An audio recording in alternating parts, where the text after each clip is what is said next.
ఏదైతే నిన్న ఉస్మానియా యూనివర్సిటీ వేదికగా నీట్ పరీక్షని రద్దు చేసి నీట్ పరీక్షని మళ్ళీ పెట్టాలని చెప్పని డిమాండ్స్ తోటి ఏదైతే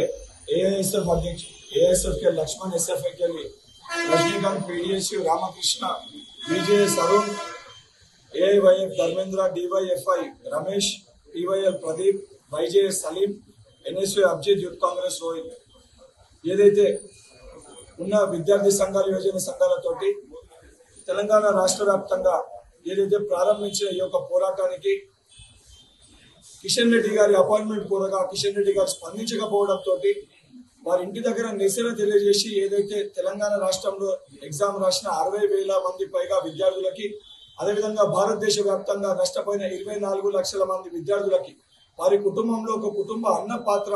ప్రతి ఒక్క విద్యార్థి యువజన రాష్ట్ర కార్యవర్గ సభ్యులు, జిల్లా కార్యవర్గ సభ్యులు తీసుకొని బీజేపీ పార్టీకి ఇది ఒక శాంపుల్ లెక్క. ఈ సమస్యని పరిష్కరించకపోతే ఈ రోజు ఏదైతే జరిగిందో ఇది కిషన్ రెడ్డి గారిని, బండి సంజయ్ గారిని తెలంగాణ రాష్ట్రంలో తిరగనివ్వమని చెప్పి అన్ని విద్యార్థి యువజన సంఘాల తరఫున హెచ్చరిక జారీ చేస్తూ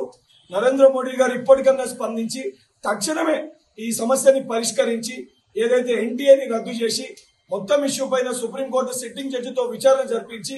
మళ్ళీ నీట్ ఎగ్జామ్ ని కండక్ట్ చేసి భారతదేశ ప్రజలకి 24 లక్షల మంది విద్యార్థులకి వాళ్ళ తల్లిదండ్రులకి బహిరంగ క్షమాపణ చెప్పాలని చెప్పి ఐక్య విద్యార్థి యువజన సంఘాల తరఫున కేంద్ర ప్రభుత్వానికి హెచ్చరిక జారీ చేస్తున్నాం.